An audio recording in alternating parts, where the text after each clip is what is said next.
Hello. Today we're learning about the phrase act on something. Act on means to take action because of something. For example, you might act on advice or information. It's a common phrasal verb in English.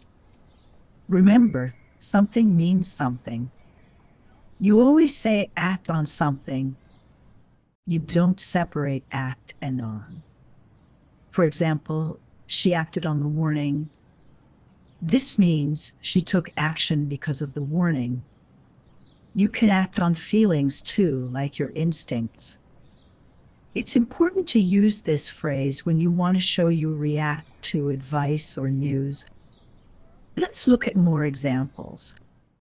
He acted on his doctor's advice.